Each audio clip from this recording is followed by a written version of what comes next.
What is going on, TSR family? Heck here with the TSR Show. We back at it like a crack addict. Got my boy Smurf here, and we are back another week of NFL. We got a lot to talk about today, man. So yes, we do. Thank you guys for joining us. And if you haven't yet, make sure you subscribe, like, and comment on the show, man. So let's get it started with an off the top. Smurf, you got an off the top? Actually, I don't this week. You don't? No.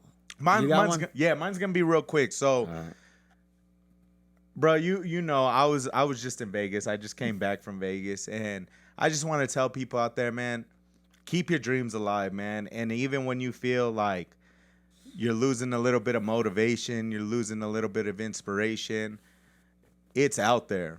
When I went out there, like, my inspiration just went to another level, and I kept thinking about, like, damn, one day Smurf and I are gonna be out here. We gonna be working. People are gonna be calling us. And even though I was out there, I was still working. I was, thank you to everybody, that gave me that opportunity to, take pictures and put TSR media out on the app, on the map. I mean, and yes. And just for being real cool, man, being real cool out there.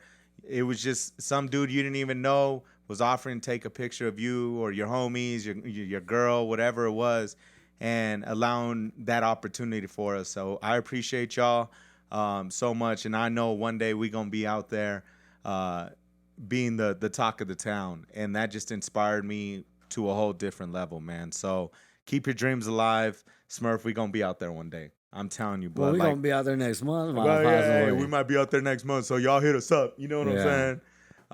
So that's my off the top, man. Just keep your dreams alive. Keep striving. Keep finding inspiration because it's out there, man. And I'm like, that little bit just really, I'm going to manifest that shit. And manifestation is true out here, man. So that's my off the top. You got anything on top of that?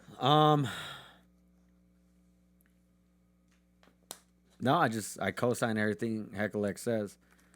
But let's get into it. Let's get into it. Some football. Some footy football. Week 3. What do we want to start with? I got my list. Yeah. Let's go off the list. There's so much to talk about this week. There is. But we got to keep it short and sweet. Yeah. So we're going to run through it real quick. So let's start off with all the rookie quarterbacks. Except Trey Lance, because we don't have enough, I guess, tape on him. Yeah, you don't have a large enough sample size. Yes, but Trevor Lawrence, Justin Fields, Zach Wilson, and Mac Jones. And there was another one. And Trey Lance. No, there was another one that they put, like, he's a rookie QB, but was it someone else? But he ain't nobody. Anyways, keep going. Who, Davis Mills? Davis Mills. He's not a rookie, though. Okay, but either way, he's still trash too. Okay. Well, anywho, they ain't looking good. They ain't looking good. This rookie quarterback class through 3 weeks is not looking too hot.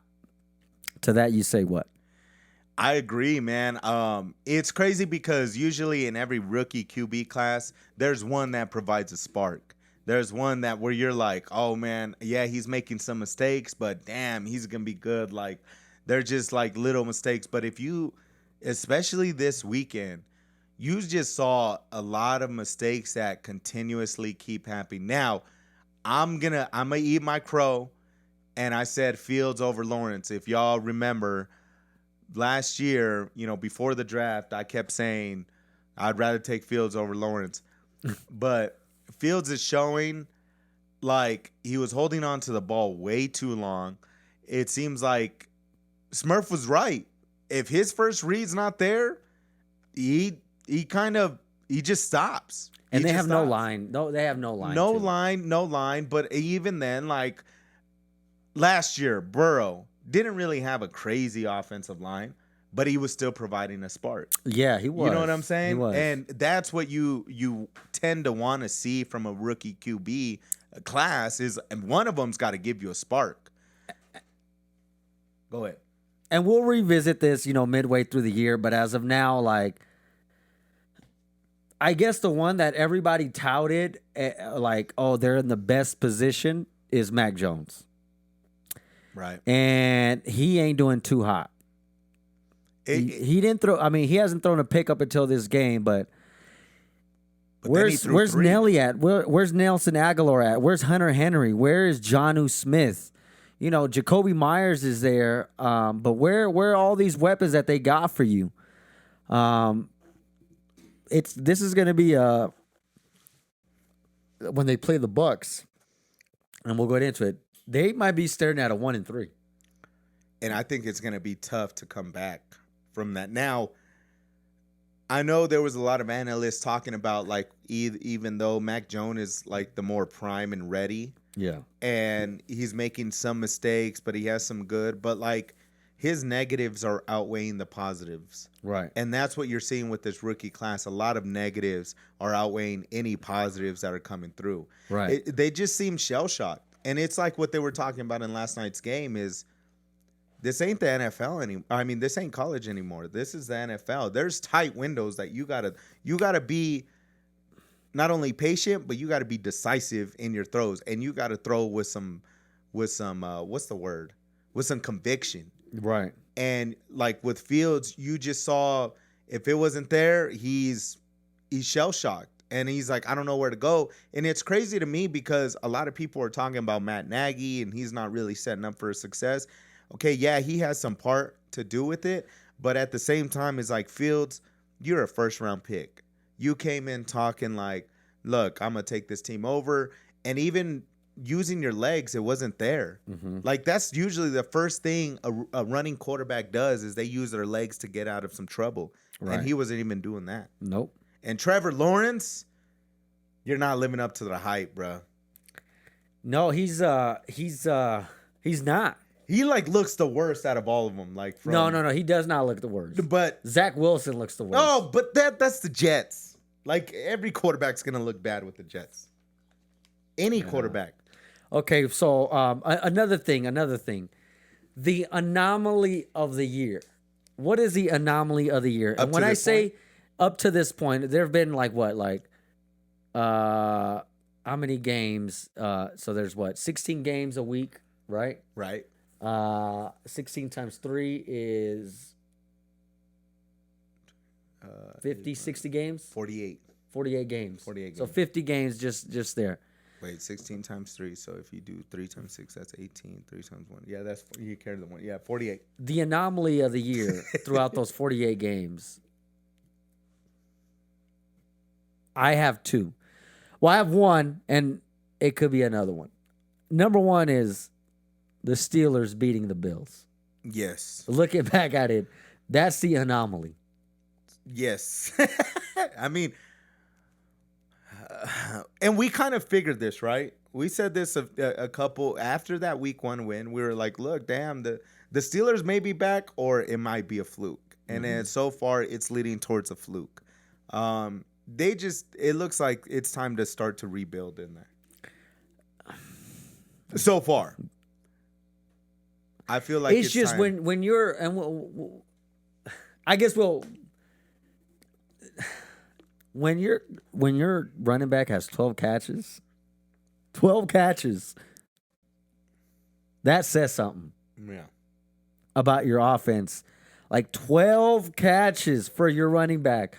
Where are you, tossing the ball down the field? Right. Like, you know what I'm saying, to your receivers and your tight ends. So that's an issue. What's another anomaly that you would say? The other one that could be the anomaly is it could be the Broncos. Yes. Because none of the teams that they've beat have any wins. They're almost like the Steelers of last year. The undefeated Steelers. Yeah. Up until like week 11, and then they play a damn good team, and then they get exposed. And that's what's technically, I mean, because if you look at it, I think Teddy Bridgewater is definitely, I wouldn't say like a good fit, but he's better than what they've had in the past 3-4 years. Mm-hmm. You're seeing an offense start to roll. You're seeing a defense kind of find their identity. But at the same time, when you start looking at the records, it's like, well, you're not really playing anybody. Yeah. You know what I mean? So it's like you should win those games. Mm-hmm. You know what I mean? I guess another anomaly would be the Colts. They're 0-3. I don't think they're an 0-3 team. They've had a rough schedule with the Seahawks, with the Rams, and with the Titans. But then they don't have a QB either. Yeah, you don't like Carson Wentz. I've never been a fan. I just don't think they're Carson an 0-3 team. I would agree because I feel like their defense is still pretty good. It's like their offense is they have no flow. Mm-mm. No flow, and then it doesn't help that your quarterback that you went and traded and got is not even there. Right. You know, so well, let's talk about some games. Let's go. Like I said, we're gonna run through it because there's so much to talk about, and we got a little NBA talk at the end. Okay, so and then at the end of the football talk, I want to round out the TSR Power 5. Okay. The best 5 teams in the league Right now? Okay. After we talk about these. Right. Okay, so we got the Rams and the Bucks. We'll lead off with that. That was probably the game of the week that everybody was, had their eyes glued onto. Bucks defense. Are the Bucks better? Were they better last year? How would I say this? Did the Bucks peak? The Bucks defense, I feel like definitely was better last year. I felt like bringing all 22 starters back kind of hurt them a little bit. I think they kind of went into this year. You kind of see it as like, man, they went in this like mentality of like no one's gonna beat us. They're comfortable. And when you bring everybody back and you don't try to like kind of take a little bit of a step forward, even though you're at that top, it kind of hurts you in a little bit because now you just have what you have now. So it's kind of like the NBA. A regular season team and then a playoff team. Right. A lot of good teams, it's just a regular season. Right. But when it comes to the postseason, they turn up. Mm-hmm. Are you saying that could be them? But also, you can't have full disrespect for the regular season because if you do, you're gonna start making habits to where it might kill you in the postseason.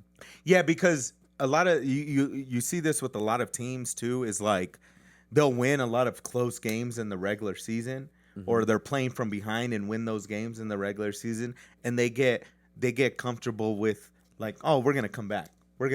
We've done this all year. But in the playoffs, it's a different animal. Yeah. Now it's one and done. So if a team is up on you in the postseason, they know we got to keep the foot on the neck. Like right now, it's 0-0 at the end of the game, and so I think with the Bucks, their defense really took a step back. I feel like their pass defense, yes, and I know they have a couple injuries, but still, like they got to remember, and this is why I kind of didn't understand why they didn't really go out and try to build upon their championship was because during the regular season, the Bucks weren't like a great team. Like they struggled during the regular season and at the beginning. Yeah, in the beginning, but which is fine, right? And it's fine. They're trying to find their momentum. You don't want to peak early in the year, exactly.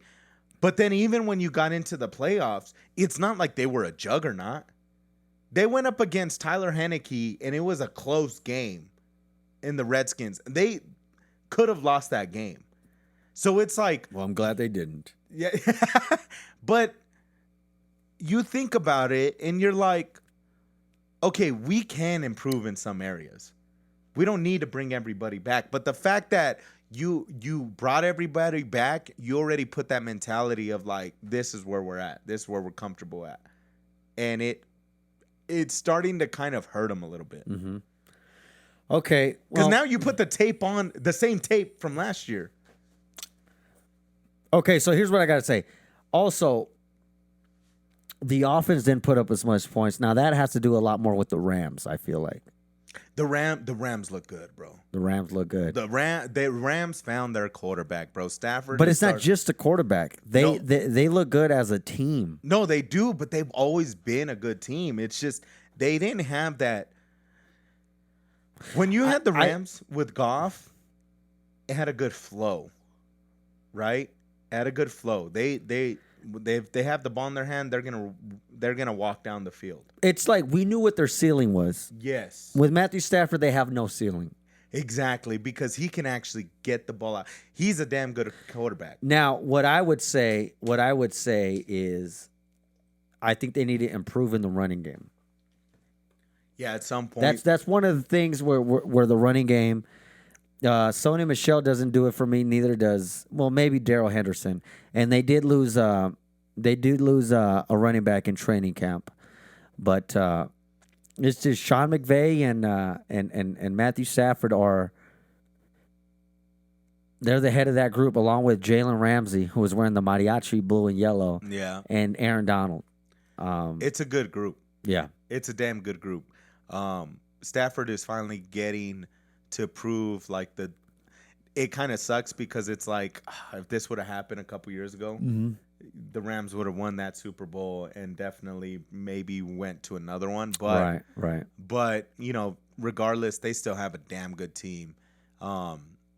And honestly, with Stafford, they have a spark. Mm-hmm. As opposed to a good flow. They have a spark with Stafford. They're getting the ball down the field a lot. Yeah. A lot. But like you said, you have to get that run game going, though, too. Right. Sometimes those big passes aren't always going to work. Yeah. You. Okay, as far as the Packers and the 49ers, that was a good game. Yeah, it was back Sunday night football. I thought the Packers were just going to run away with this because I believe it was 17-0 at one point. And the Niners came back. Jimmy Garoppolo came back. They stormed back. And I thought at that point, at the beginning of the game, he was getting his receivers killed. Yeah. Jimmy Garoppolo was. He was throwing it in harm's way. Yeah, he was. And I credit to Jimmy Garoppolo, Jimmy Chin. Like every time you see him, he's got like the chin of like who? Like it looks like he's got looks like his face has been worked on. Like it's out? Yeah, like remember Oddly Parents, the Chin Wonder? You know what I'm talking about? Yeah. Like we're Yeah. Where it's all doubled, like two balls. Like he looks all sweaty and all everything, but at the same time it looks like he just got a haircut in the second quarter. You know what I'm saying? Like he just got like after every every possession, he goes in there and he just got a haircut. He got his makeup done and everything. He's definitely a pretty boy Jimmy. Yeah. Pretty boy he's definitely Jimmy. a pretty boy. Pretty boy Jimmy. And that's it's like, oh, Lance is coming in. Hey, yo, get my barber ready in my locker real quick. You know what I'm saying? I might have to do an interview. The thing is, okay, I think with the Niners now, they're not in a spot right now where they have to put in a Trey Lance. I know that I think it was in the second game. They use them for packages. Yeah, they're using them for packages and certain things. But I think it was in the second game where Trey Lance actually started playing a lot more reps and started to play a lot more plays. And he was kind of getting exposed a little bit. And you saw Shanahan was like, all right, let's pull in the range real quick before the game gets out of hand. And so, but I think the thing about it is how long, I feel like the Niners got to make a decision. Are you going to stick with Jimmy? Well, they're 2-1. That's why I said right now, they're not in a spot to where all right, they're not in the bear spot right now, which we'll get to in a bit. But I think at some point, depending on how the next, 3 games go, they're going to have to make a decision. Yeah. Well, as long as they're winning, he's going to keep playing. Yeah. And maybe Trey Lance is not ready. Look at all these quarterbacks that came into the league this year. Maybe Jimmy G is He's keeping the boat afloat. Yeah. And then like Trey Lance comes in with those. I those do pick want to edges. talk about Aaron Rodgers and those. Look, everybody's going to talk about the game-winning field goal and everything. But those 2 throws by Aaron Rodgers that he made to bring them down the field with no timeouts, 30-some seconds left, straight clutch. Yes. Straight clutch to Devontae Adams. But, yeah, shout out to Aaron Jones, too, putting it down for the Mexican culture. I don't know if you heard about that or not. Nah, what happened? He wears a sombrero to pay homage to the Mexican culture. About Hispanic. Hey, he might be watching the show. You know what I'm saying? Like, hey, but that's another thing. Where's the Hispanic heritage on in the NFL right now? NFL, y'all got to do better, bro. Yeah, where is it? Where is it? Like, where's the whole Viva Mexico and all that jazz, bro? Like, what the hell? All right, let's talk about the game everybody's talking about, and that's the Chiefs and the Chargers. I'm excited for this topic. Chiefs got chiefed, ketchup bottles and They look like mustard queefs bottles. right Mustard bottles got squeezed. Yeah, they got squeezed. So, okay, I had said last week that every Chiefs game that they've won by less than a touchdown for like 9 games in a row, which means teams are catching up to them. They're getting complacent as a team, or 3, the defense is catching up to them. I think it's a combination of all 3. I think so too. Mostly the defense, because Patrick Mahomes cannot keep bailing you out time after time after time after time. You always see him on the sideline, like every game. It goes down to the wire. You see him on the sideline with the opposition team threatening to score. Sometimes the team gets a stop, sometimes they don't. But it comes back to the median. Right. You might have won 10 games where Patrick Mahomes bailed you out. But that's not going to stay at 100%. That's just going to come back down to the median. Because when your defense, catch up to you. Yeah, it's going to catch up to you. And now you brought up Patrick Mahomes' antics and play. The whole backyard football is catching up to him. And that's why I agree with your point on the defense. I don't think it's solely on the defense, because also too, I think Mahomes' play as of recklessness and what he's been able to do in the past, and it's worked by some magical way, is you can't do that no more too, because yes, the defense is allowing teams to run up and down the field on them, and they're scoring on them. So when you play that reckless and you put your defense in that position, you have to know what your team is, especially as a QB. It's like it's going down to the wire. It's 4th and 8. Our side of the field, we need a field goal or something. I'm not gonna rely on my defense to give me the ball back. Plus, they had a lot of tourneys too. Yes, and so the thing is like picks and fumbles. When Mahomes plays a little bit reckless, I see you're starting to see the defenses really play the Chiefs. And was that the blueprint from the Super Bowl? We don't know. Or maybe that's just a constant tape, because Smurf alluded to this last year during the Super Bowl. Before the Super Bowl, you take away one of the 3-headed monsters in Kelsey, Mahomes, and Tyreek Hill, they're a beatable team. They can be had. And you're starting to see teams almost kind of start to take a little bit of Patrick Mahomes' flavor away from him, to where he's like, well, what else do I got to do? What else? And he's pressing more. He's starting to press more, and that's what defenses want to see against a Mahomes. So when you have a defense like that is allowing teams to go up and down, you have to be smarter up here than trying to make things happen with your arm. Especially when you're going down to the ground, you're getting tackled. It's like live to fight another play or throw it away. Don't just throw it up for grabs. No, you're right. You're right. But how about that Herbert? Yeah. Hey, How about that Herbert? No, and I always said Herbert was a good. So far, like I said, I got to see a whole year through, but it seems like Herbert is living up to the hype. He's doing well. He's playing real good. And honestly, you could just when the ball comes out of his hand, you could just. I'll take him over Murray. Easy. Probably just because he may be more durable. More. Were they in the same draft class? No, huh? I don't think they were. I think Herbert came after. No, Herbert was a rookie last year, right? Yeah. Yeah, Herbert was a rookie last year. Yeah, Murray was not a rookie last year.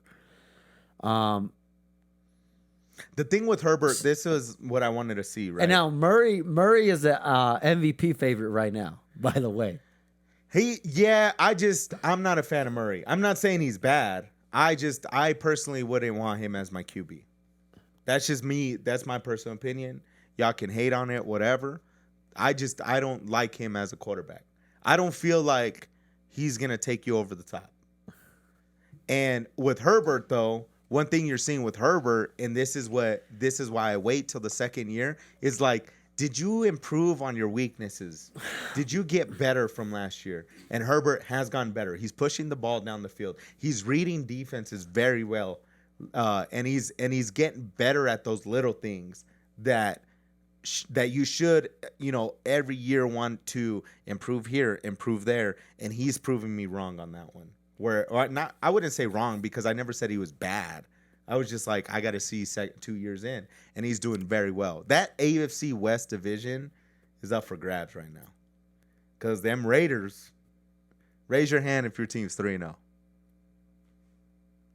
You know what I'm saying? Man, we've been smoking on some Lamar packs, on some Big Ben packs, and on some, I guess, Brissett packs. Yeah, which real quick, an anomaly is Miami looks better without Tua. I would say that's not an anomaly. That's a fact. Yeah, it's definitely a fact. Huh? Yeah, yeah. I think they got the Tua. Yeah. Tua don't look. It's almost like they're like, "Hey, bro, just take your time." Yeah, no, for real. How about Deshaun Jackson, though? 56 years old, and he's still getting over the top on people, though. You know what I'm saying?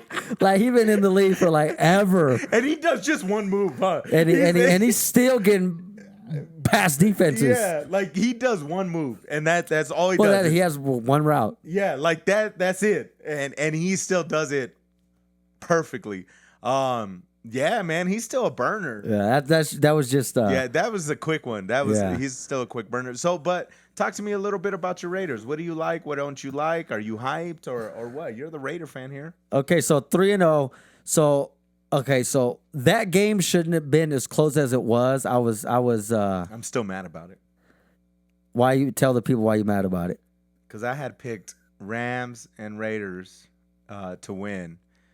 But the Raiders were -3, and they won by 1. -3? Yeah. Or -3.5? No, it was -3 because I bought the ticket the day before. On the day, it was 3.5. So you. I think it was. If it was -3, you should have got your money back. No, I needed them to win by 4 or more. If it's -3, it's a push. No, they were. They won by 3. They won by 1. They did? Yes. No, they won by 3. No. Look, they won by 3. Or maybe it was -4, actually. It could have been -4. I bought it because the way it is for you to win your bet, I gotta cover the spread. Yeah, they need to win by 4 more. But if it's 3, you push, you get your money back. No, then it was probably -4 on the day before. Okay, so it was probably -4. Okay. Yeah, I needed them to win because I texted you. Yeah, I need a tug. So anyways. And that's another thing. Raiders, go for the fucking kill shot. Like, just go for the tug. So there's a lot of bettors. So they were going for it. Yeah, but still, make it happen. Okay, so here's what happened. So anyways, yeah, betting purposes, they messed it up. Now, in-game purposes, the only reason... Okay, so they got down 14-0 quick. They got down 14-0 quick. Carr threw a pick six, which was not his fault. The receiver stopped running his route, and it went right into the linebacker's hands. And then the other touchdown, John Gruden went for it like on his own 30-yard line, and then they failed to get the first down. So then they scored quick. It was a quick 14-0. Then the Raiders answered 25 unanswered points. And then after that, the game was about to be over. They were up by 14 or 11. They were up by 11 or 10. But the thing is, they shouldn't have gotten to overtime because the kicker missed a point after. Yeah, Raiders up 11 in fourth. Because you said, did you bet on Rams and Raiders? I said, yeah. What's the final? And you're all Rams. And then you tell me you're all, go get your money. And then you were like, Dolphins came back. yeah. Dolphins came back. No. Yeah, Dolphins came back. So they were up 11, right? But they should have been up 12.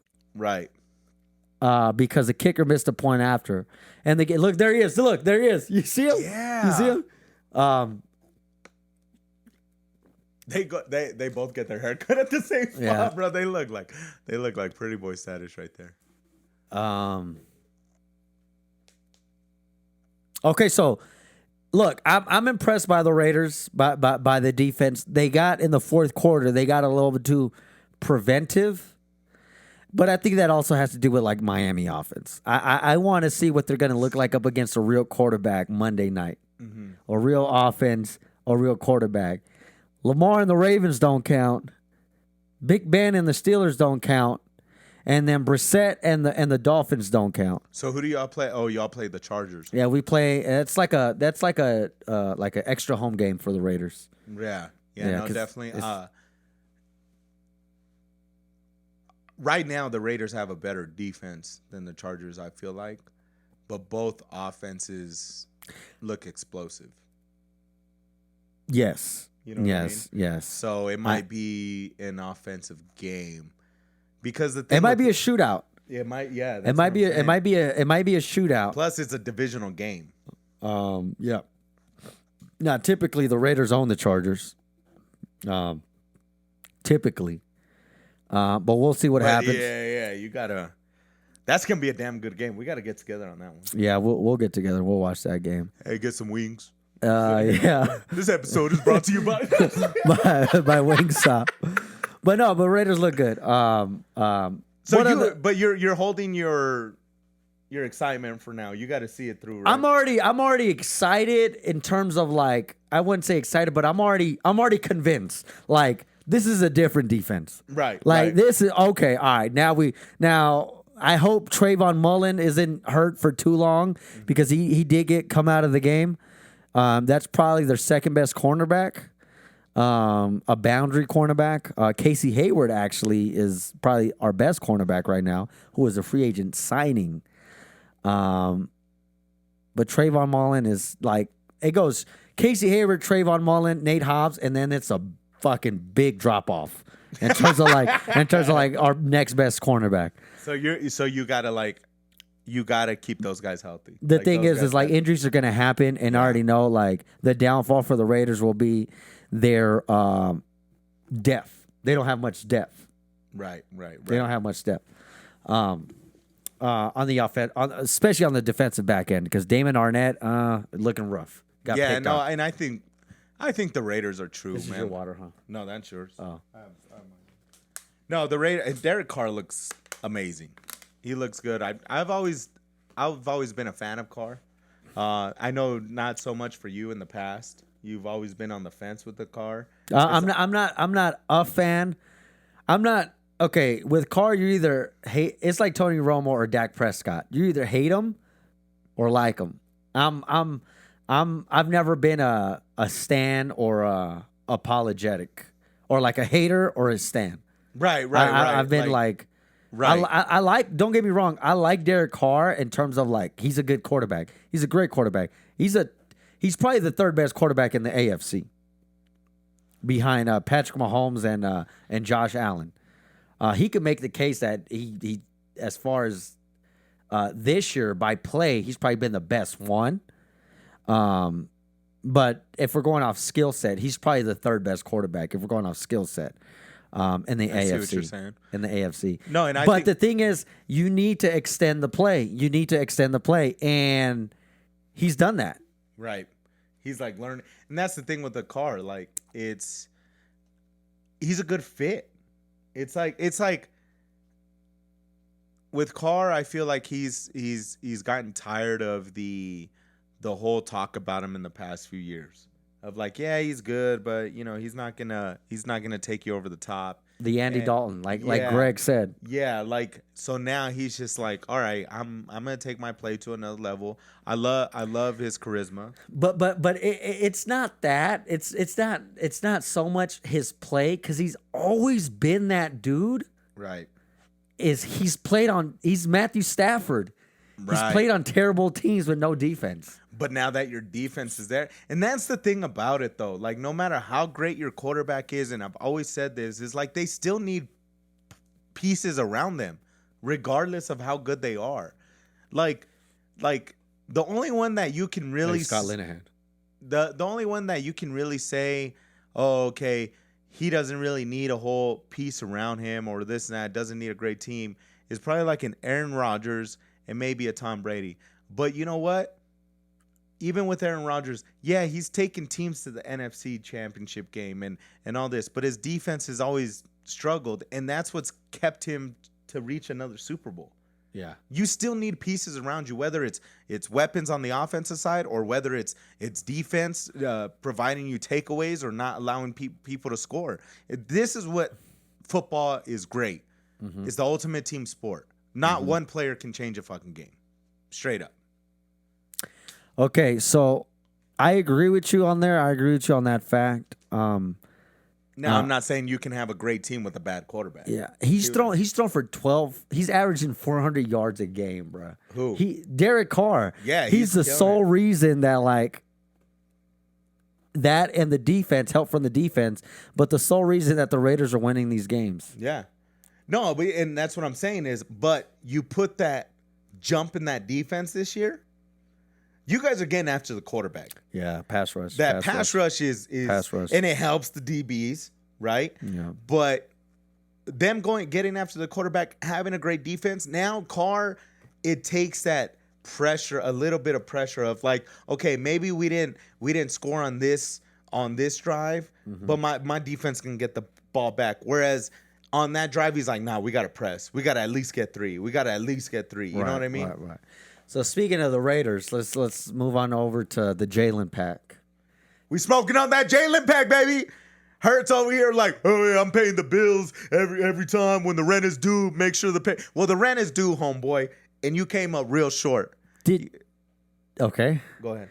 Did you get bothered? Do you think the Cowboy players got bothered by the shirt that the coach was wearing in practice, the Beat Dallas shirt, or that's just? I don't think they got bothered. I think that's just rivalry. That's just friendly rivalry. I know that there's no added motivation. Nah. The motivation is just we're playing the Eagles. Yeah, like the motivation's already there because you're playing the Eagles and the Eagles are playing the Cowboys. It's a divisional game. Is that your most hated rival? Oh, I fucking hate the Eagles. That's the team. I don't care if they got a fucking stud on that team. I'll be like, nah, they fucking suck. Like with the passion, it goes Eagles, Redskins, and Giants. So Giants is the one that's kind of like, yeah, because we've been beating them for so long. Besides like the Super Bowl days, that's kind of when I hated them. But even then, I wasn't like, it's the Eagles for me. I've always hated the Eagles because people talk about the Cowboys fans, the Eagles fans,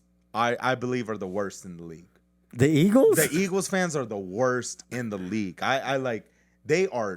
They are horrible. I do not like Eagles fans. Okay, so just real quick, we'll get into the game, but you think they made a comment on the TV about, rivalries within divisions.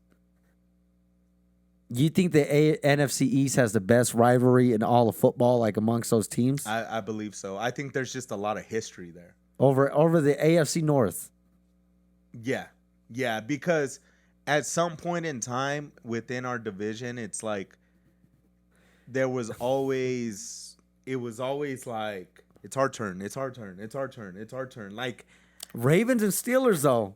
yeah, but like that, like what I'm talking about, you're talking about the history of the NFC East. We're dating back to like the 50s and 60s. Well, so is that. So is so is the NFC North with the Packers and the Bears. I just feel maybe because I'm a Cowboys fan, I feel like that. But you put them number 1 in the power rankings. Oh yeah, like when it comes to divisions, it's like the thing is like the Cowboys, like the whole NFC East has been trash, right? AFC South, we're making that last, right?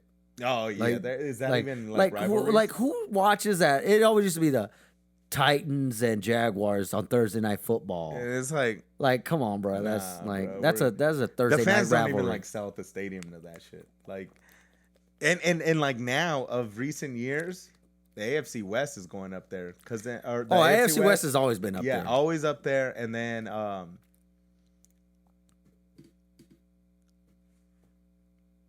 that's about it.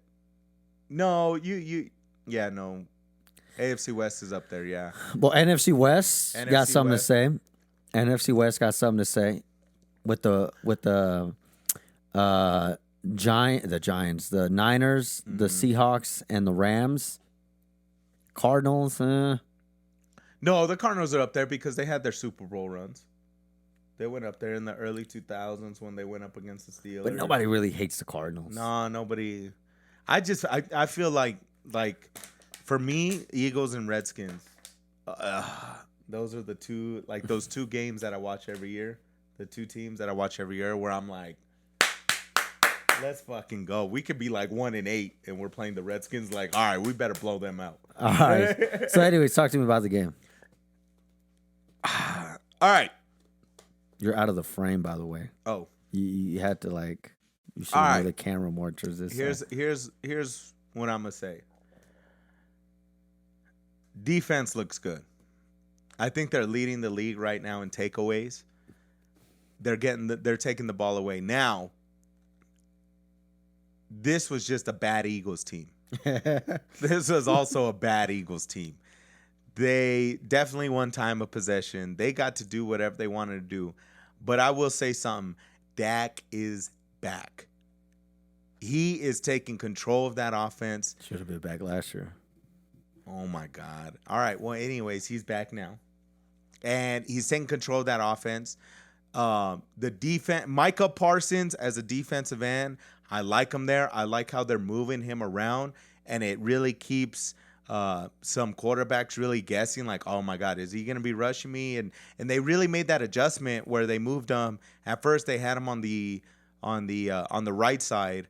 But then he was kind of struggling a little bit. So they moved him to the left side, and he's just a monster. That defense right now looks really good. I think they're starting to get better. In the first 2 weeks, you saw what the defense was. They weren't really getting pressure, and they were getting beat over the top. But now you're starting to see that they are applying some pressure. I think the movement with Micah Parsons to the defensive end really provided a spark because now it's when there's pressure and even if a quarterback wants to run, Parsons has that speed to keep up. On the offensive side of the ball, it seems like they can run the ball, they can pass the ball, it's kind of reminded me of the 2016 offense, but with like an added spark to it. They're distributing the ball any which way they can. And it seems like they play like a boxing match or like an MMA match, like where what is the team's weaknesses and we're going to attack that weakness and they're going to do it very well. Do I got to pass? Okay, I'm going to pass the ball this game. Do we got to run and drive the ball? Okay, we're going to run. Do we have to provide a nice balance? Okay, we're going to provide a balance. They're looking real good. They're starting to execute. That was my thing last week was, look, you're not really finishing in the red zone. You're moving the ball down the field, but you got to finish. And yesterday they finished. Now, that was still a bad Eagles team. Yeah. So how Real much was bad. it? Yeah, it was a really bad Eagles team. So I just don't want them to get like too overly confident. It's still a divisional game. You still get hyped up for it. But let's keep that momentum going. I don't want this momentum to die. Real quick, a lot of people were talking about the Mike McCarthy not calling a timeout before the half to try to drive the ball. Now, I want to hear your thoughts about it real quick. Well, what are your thoughts? At first, you were there. I was like, call the timeout. But now that was me a little bit of Madden? Yeah, it was like, let's get another score. You know what I'm Yeah, saying? And a lot of that had to do because we weren't going to get the ball back in the second half. Yeah. But Smurf was like, nah, just let the time run out. You got momentum. You're doing whatever you got. The offense didn't really even score the whole first game. The whole first half. That was a defensive score, which, okay, I don't know why you're running a pass play down there. I know it worked in the past. It's just you've been playing good. Momentum is on your side. You've got them where you are. Go into the locker room with the lead and momentum. Like you don't want to like give them momentum heading into the locker room. Like, all right, we got this. No, make them sulk in the fucking locker room. Yeah, you know what I'm saying. That was my thing. But it rang true. What happened? Eagles get the ball back. Next thing you know, it's a pick six. So technically, we did get the ball back in the second half, and we made it count. So honestly, the Cowboys are playing good, but Dak is playing phenomenal. It seems like he didn't just miss a step. It seems like he really did get better. Now yesterday he had one long pass, but he's not driving down the ball. He didn't drive the ball down the field a whole lot, not a whole lot of air yards. But I think that was a product of like, we don't need to. Why are we gonna give him that chance of getting that interception? Whatever. We can run the ball. We can throw a little screen and we can take 10 yards on them. They were the Eagles defense by the end of the third quarter, I felt was just like. What I saw from the Eagles defense is they play a lot of man, but they don't have the personnel to play man. Right. And Dak Prescott saw that. He figured that out. The Eagles are bad. I don't know. I thought they were gonna look. They look good the first 2 weeks. Now this could be the anomaly For the Cowboys. No. This could be an anomaly performance for the Eagles. Where it's as like far they as get their better defense. from here. Well, because they've looked good the first 2 weeks, and they've played the Niners, and I can't remember who else. But then they look horrible against the Cowboys. So this could be the anomaly to where if they play next time, I wouldn't be surprised if they played a little bit better, if they play better this next week.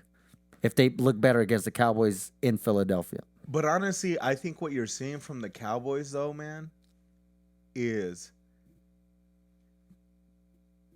they look good on both sides of the ball. They look good. They look good on offense. They look good on defense. However, Your special teams, you know what I'm saying? Greg DeLeg, come on, bro. You have one job, bro. Like that's gonna be crucial. However, let's see how they look against Carolina, because they're undefeated. Well, I don't know if they'll be undefeated by the time they play you guys. No, we play them Sunday. Oh, so they are coming on extra rest. Yeah, who, the Panthers? Yeah. Yeah. Oh, they're coming on extra rest. Yeah, because they play Thursday. Who's favored in that game? And where is it? It's probably in. I think. It's in Arlington, right? You know, Joe didn't come out, so you can't really check right now. You know what I'm saying? So we got to do Or Greg. Well, Dallas is favored by 5. Okay, in Dallas too. Yeah. But it's an early game. Cowboys just played Monday night. Oh, McCaffrey might not be playing. He's not. Yeah, his hammy. McCaffrey might not be playing. Now, okay, real quick on McCaffrey. Yeah. I have a buddy. and I'm sure he's probably gonna watch this, that I work with, right? And he talks about, maybe I shouldn't say this. Nah, never mind. I'll save it. Just say it. Just say it. Okay, well, he's kind of like a MAGA, right? Okay. And he's always talking about how when like black running backs get paid, they're not worth a shit. They're always hurting. Now, he's not racist. I'll say that. Maybe I shouldn't say it. Now, he's not. He's really actually he's a real cool dude. I love that guy. But then he was like, see, McCaffrey got paid and he's living up to his standard. He's been hurt almost every year. Why the fuck does race have anything to do with? I don't know why he says it like that. That's why I didn't want to say it. But I went up to him. The thing is, when do white running backs get paid? That's what I'm saying. But name me the last white running back that got paid. Who? Mike Allstott? That was a fullback. Are we gonna take it back to like the dude for the Redskins from way back in the day, or the dude for the Dolphins? Like, oh my God, when was there like a badass white running back? I'm telling you, there wasn't. There was, but I'm saying like it's. But like his gist of it is like, you don't give these big contracts because players don't live up to those contracts. So when McCaffrey got paid, he was like Peyton Hillis. Oh yeah, and he was a bust. Yeah, exactly. So he was like, so now when McCaffrey got paid, he was like, see, he's living up to his contract, but he's been hurt every year now. He's been hurt, yeah. So it's like the gist of it is just don't pay these running backs high. Let them go. I mean, you kind of see it with the Cowboys and Ezekiel Elliott and Tony Pollard. That's like probably one of the best running back duos in the game right now. Yeah. So let's be honest. Like most running backs are black. Yeah. And most personnel and offensive weapons. And they don't live up to the contract not because they're black, but because maybe they get fat and lazy. Well, they got paid. Yeah, a lot of it is just getting paid. Yeah. Like, you lose that drive when you get paid. Look at Conor McGregor. After he made $100 million, he ain't the same anymore, bro. Yeah. That's with any sports. So then we got, now a quick runoff. Damn, there's your boy Bryce Butler. Quick runoff. Broncos and Jets. This past week? Yeah. The Jets are still the Jets. And the Broncos, you might have a spark, but you're in a tough division. So we'll see when you guys play up to high-level teams. So the verdict is still out on the Broncos. Okay. I feel like. And then the Jets, they're looking at a top 5 pick. I had high hopes for Zach Wilson. And it might happen, but I don't think it's Zach Wilson. Now, I feel like I saw more in Darnold when he was with the Jets, like because I've actually been a fan of Darnold since he came in, and you like them USC quarterbacks. Well, yeah, but he actually had a good arm. He had all those intangibles and tangibles. Well, maybe not the intangibles because he wasn't like really highly touted as like a leader or whatever. But now you see him move to Carolina with Matt Rule, and he looks in a position to succeed. But it's because the team's winning.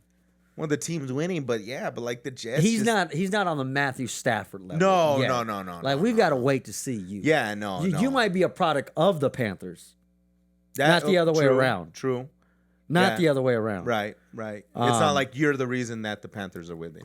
Well, I'm not saying that. I'm just saying you like that. Right. Like let's wait and see on that one. Okay, I could agree to that. Right now, it's his rookie year in Carolina. Like we know Matthew Stafford has been that dude, is what I'm saying. Right. Like we haven't seen Sam Darnold been that dude. Right. Just because his team's 3-0 don't mean that. Right. Now with that being said, he might shred up the Cowboys, and then you probably gonna be like, all right, no, he's that dude. I hope he doesn't. I hope we win. Okay, now to round it off, we're taking a look at the Patriots and the Saints real quick. Mac Jones looks like Whack Jones. You know what I'm saying? He looks like go back, Jones. Go Whack back. Jones. I'm telling you right now, those Alabama receivers ain't walking through that door anytime soon. You know what I'm saying? I'll just say that right now. He's the thing is, it sucks because coming in, and especially in the whole offseason, Mac Jones is the guy that is NFL ready out of all these quarterbacks. He's better than Trevor Lawrence. He's putting in the work. His girlfriend is helping him run the plays and call the plays at home. He's putting in the study. You can study all you want, bro. You can do all that. There's bad quarterbacks that have a high IQ. Mm-hmm. That's why they become offensive coordinators and QB coaches and stuff like that, because they didn't make it at that level. Can you play right now?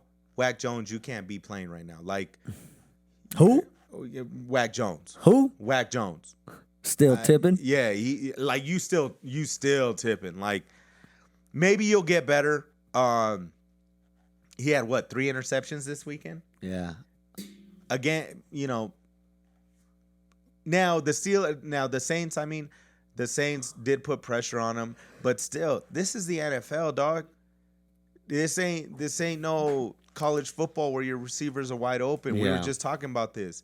You got to fit it. If you're that dude, Devontae Smith ain't walking through that door. Yeah, if you're that dude, Nick Saban ain't walking through that door. Fit it through those tight windows. That's how you become a great quarterback. Yeah.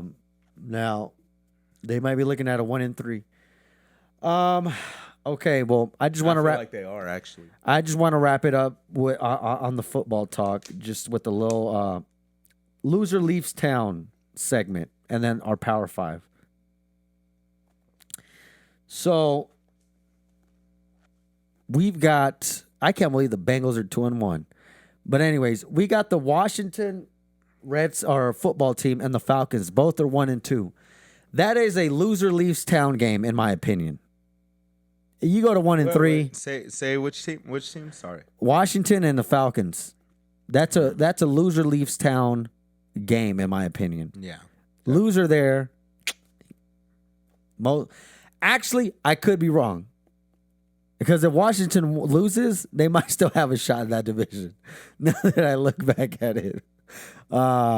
So I guess the pressure. I need the Falcons to win, bro. So the football team's defense does not look as great as it doesn't. We've got a loser leaves town, the Colts and the Dolphins. Who you got in that one? Colts are 0-3. Dolphins is 1-2. I think the Colts win this game. Okay, I think so too. They need to win one. Miami's favorite though. Yeah, I think that's a good bet. Speaking of sports bet, we got a shout out to our boy Donovan. Now we'll provide his info, but he's our sports bet analyst. He'll be coming onto the show. Yeah, he'll be coming on the show. I think next week. Mm-hmm. Or we might even just create a nice little segment of all just sports betting. Yeah, I think that's going to be an easier way to do it. Yeah. Okay. Who do you have as your Power 5? TSR Power 5. In order? We'll have a little congregation here. So I'll name you a list of the 5 undefeated teams. Okay. And let me know if these should be the 5 best teams in the NFL. We got the Raiders, we got the Rams, we got the Panthers, we got the Broncos, and we got the Cardinals. Any of those undefeated teams crack the top 5? Yes, Rams and the Raiders. Oof. I would just say Rams. Rams. No, I think they're. Yeah, no, I feel like I believe more in the Raiders than you do. It's not that I don't. I just He don't want to jinx it. No, it's not that. It's I feel like they're not. I feel like I could find 5 better teams than them this year. So Rams is one of them. Okay. I don't think the Panthers. I don't think the Broncos, and I don't think the Cardinals. No, and I think Green Bay is one of them. I'd say Green Bay. I think the Bills are one of them. You disagree? And they're up and down for me. So for me, it's Bills are up and down. For me, I got the Rams, the Packers, the Bills, the Buccaneers. I know they lost the Buccaneers, and I almost want to say the Chiefs, but I know they're 1-2. But I'm not gonna put the Chiefs up there. I will put. I can't put the Baltimore. No. You know what? I'll put the Raiders as 5. Okay. I'm gonna go Rams, number 1. The Packers, number 2. I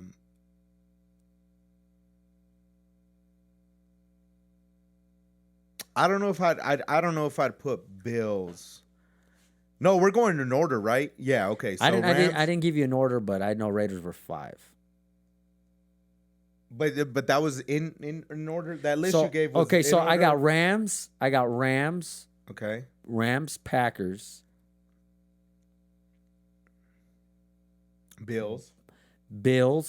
Actually, I'd go Rams, Bills, Packers, Bucks, and Raiders. See, I'm gonna go Rams, Packers, Bucks, Raiders is number 4. And Cowboys. I might have to put the Cowboys up there, bro.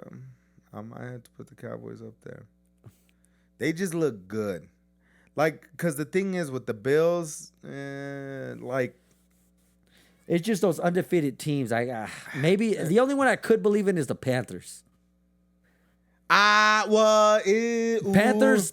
and Cardinals. Even though I'm a Darnold guy, yeah, I like them, but Darnold. Okay. I'll put Bills number 5 and then Cowboys number 6. Okay. Like they're right outside. I'll put the Bills up there. Right. So that's our quick power rankings. And then Chargers up there too. Okay. See how it's like getting. Now let's brighter. end it with some basketball talk, NBA talk. All right, it's not even like. Okay, it's NBA. It's COVID. Yeah, it concerns the NBA. So there's players right now like a Bradley Beal and Andrew Wiggins who are choosing not to get vaccinated, and they are talking about. On Andrew Wiggins' side is he can't play no home games, and he's gonna have to forfeit those game checks as well, because there's a mandate in San Francisco where everybody has to be vaccinated, I guess.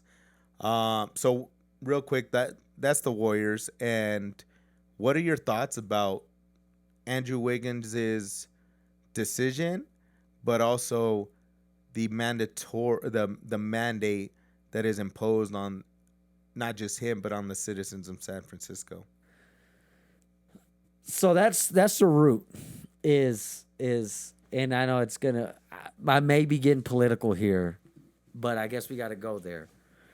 There's laws input. We both sit up and shit.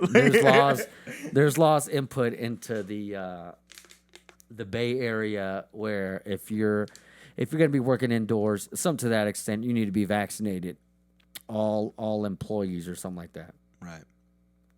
So the Warriors happen to be a business, and all their employees, which is the players, have to get staff, coaches, have to get vaccinated. Workers. Now, Andrew Wiggins is Canadian.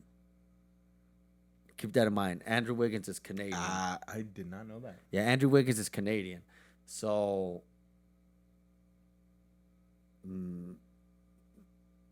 I don't want to say he's a MAGA, but I mean, I don't know. He's religious exempt was denied. Yeah, and he's not religious. I'll tell you that. We much. all know that. Yeah. But hey, yeah. everybody try to find a loophole. I side with Andrew Wiggins, just simply for the fact that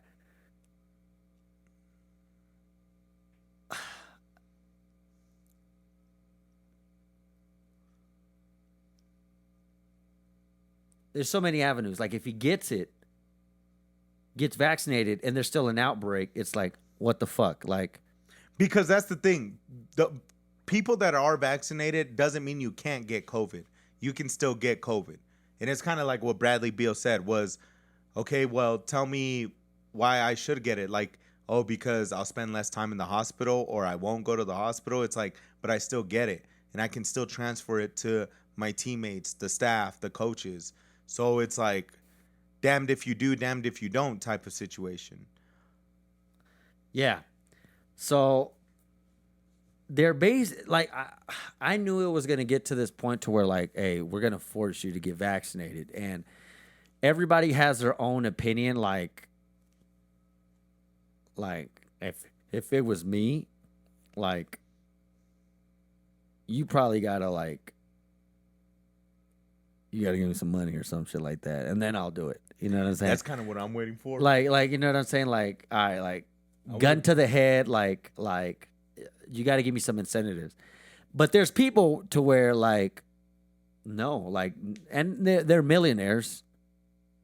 You know what I'm saying? Like money at that point ain't nothing. It ain't nothing. It ain't nothing. Like if they're like, hey, we'll give you $1 million, like they're standing up for what's right in their eyes. Right. And in this case, Andrew Wiggins and Bradley Beal, and Devin Booker, who's another one who doesn't he says is basically saying the quote was, what was the quote? He basically said,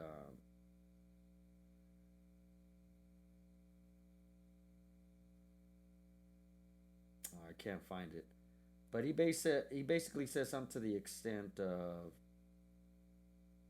I'm not going to tell you guys if I have the vaccine or not, but you could still get COVID with the vaccine. For anybody that's saying that, educate yourself. And that's the whole thing that comes to it. So I want to look at it from the, hey, get vaccinated. I'm going to stand back and look at it from your perspective. Why are people, I'm like Bradley Beal, why are people still like getting COVID if you're vaccinated? Like, it all stems from like, are you just trying to get control of the population? Yeah. Like what is the point of it? And that's probably where Bradley Beal and Andrew Wiggins are at. It's like, because they're asking those questions, like, why do I need to though? If you're getting it. Yeah, like why? So Andrew Wiggins will not get paid, and he'll have to miss Warrior games. Now, they don't have these mandates in D.C., at least I don't think, but in San Francisco, they do, and Andrew Wiggins will not be able to play.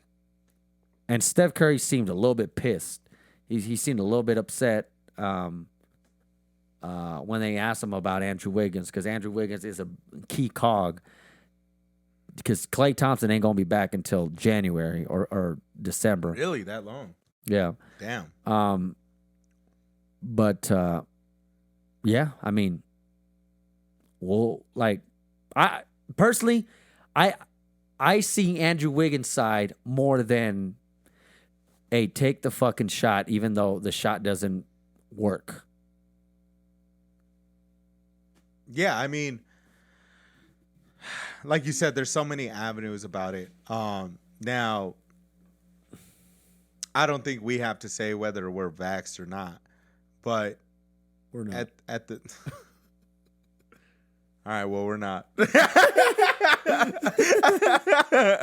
But that's not based on any political things. Our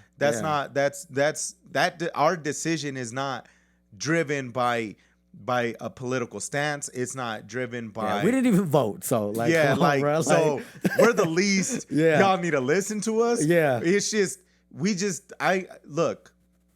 I don't feel like I need it right now. I haven't gotten a flu shot since I was 10 years old. When I got a flu shot when I was 10, that was the sickest I've ever been. I was sick for about 2.5 months, and it was the worst I've ever felt. Ever since then, I never got a flu shot after that, and I've been fine. I have really good, like, immune system, I guess. He looks sick at least, though. Yeah, you know what I'm saying?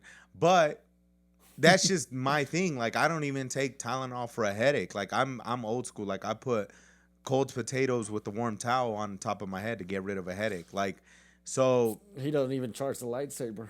Yeah, the lightsaber didn't even get charged in Vegas. You know what I'm saying? But the thing is like to get someone to, if my company comes to me and says, "Look, man, if you don't get vaccinated, we're gonna have to let you go." Okay, I'm out. Like, I'm sorry, just let me go then. Like, if that's the standard and that's what it has to be, then either don't want to be a part of it, or I'll go find work somewhere else, because there's other places that aren't mandating that. Like, now, I don't believe in having to mandate the whole population to be vaccinated, especially when it's not proven to really get rid of the whole virus. I know people that are vaccinated that did get COVID again, and they even got worse off. They're like sick. And so it didn't really even help, like, to, oh, well, you know, it's going to prevent it or this and that. Like, honestly, people are talking about do your research. Well, the research is there. It's not a 100%, it's not a 100 proof type of vaccine where you're never going to get it and you're completely immune to it. And you could walk around a whole COVID party and be the only one not having COVID. That's not how it works. And that's where I side with Bradley Beal is, well, if I'm unvaccinated and someone who's vaccinated comes into the facility and is tested positive for COVID and then gives it to me, it wasn't because I was vaxxed or not. Who's to say that I still can't get COVID? That's all I'm asking. Until it's proven, then I'll get it. But that's kind of where we stand. Is like, look, have we gotten COVID? Maybe yes, maybe no, but we're still here. Mm-hmm. We like, whether we got it or not, we fought through it, and it didn't hurt us a whole lot. Now, I understand other people with harsher immune disabilities, and they have to, or just to prevent, something detrimental to their health. I understand that, but that's not me right now. And that's why I've chosen to not get it or whatever. And I've gotten some eyebrows lifted and all this. And I'm like, bro, I mean, I'm not even tripping about a mask mandate indoors. If I need to wear a mask, I'll put a fucking mask on. Like, I'm not tripping. Like, these things don't really affect me like that. You know what I mean? And I've gotten some eyebrows raised to me when I'm like, yeah, I'm not vaccinated. Oh, why aren't you vaccinated? Because I don't feel like I need to. Like, if I'm sick, I just won't come to work. That's on me. That's my check. But for you to tell me if you don't get vaccinated and we're not going to pay you, then all right, bro, then I'll go find work somewhere else. Like, that's the bullshit that I hate.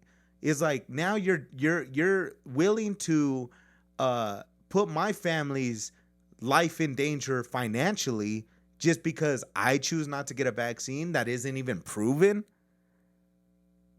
You're trying to sell me 100 proof of alcohol that isn't 100 proof, that takes me 2-3 bottles to get drunk, when if it's 100 proof in 2 shots, I should be fucked up. But you're not proving that to me. And now I'm choosing not to do that. And you're going to risk, oh, well, we're going to take away your pay. We're going to do all this. Well, then fuck you. I'm out of here. Like, I'll go work somewhere else. Hey, bro, like, we hustlers out here. We're grinding out here.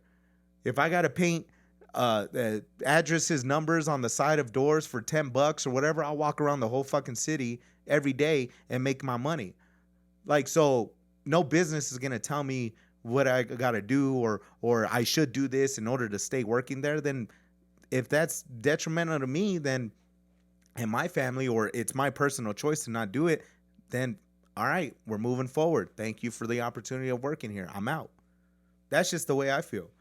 Don't mandate other people to do this, especially when it comes from a government that we mandate for you guys to tell us the truth on and be honest with us. Y'all still fucking lie. Yeah, bull check. So forget y'all. Yeah, bull check. You know what I'm saying? Oh shit. The sign.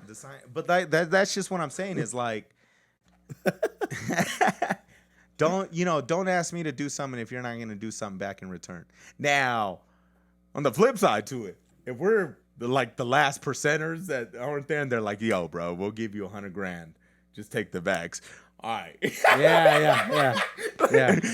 Moderna, please. Like, yeah.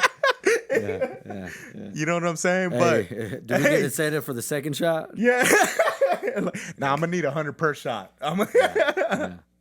So let us know what y'all think about in the comments, man. I know we kind of just went all over on that, but it's just there's so many avenues to that topic. There's so many ways you can go about it. A lot of people are trying to make it a political stance. A lot of people are trying to make it a religious stance. People are just making it, like in our case, a personal stance. We just don't need it right now. Why am I gonna go buy a Ferrari if my Toyota Camry is working good? It's getting me to point A to point B. Why am I going to spend that extra money to go get a Ferrari? It's like for what? It's like you need to get it, even though it's been proven like you can still get the COVID. Exactly. Like that's the thing that doesn't. I don't have an like. Why isn't that being answered? No one's answering. Exactly. That's what I'm saying. Answer my question. How come you're not answering my questions? Yeah. But you want me to just take your answers? The fuck? Yeah. At the end of the day, I could still fail the test. Mm-hmm. You know what I mean? So I can't put trust into that. Yeah. But anyways, we going off the rails here. We TSR show, Back at it like crack at it. We out of here, we might be linking up with Too Short this weekend. Y'all, hey, make sure y'all follow our media page at tsr.didit, and also follow the TSR show. And check out our work. We're willing to travel. We don't care if you're in Vegas, New York, Miami, Oregon. I don't care if y'all got a wedding coming up, if y'all got pictures coming up, boudoir, whatever. Y'all hit us up, man.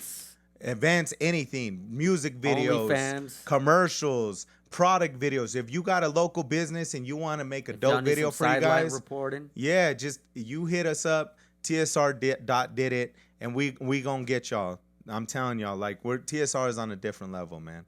So for all our fans, for all our family out there, thank you guys for joining us for another week of the TSR show. We'll be back at it next week. Peace.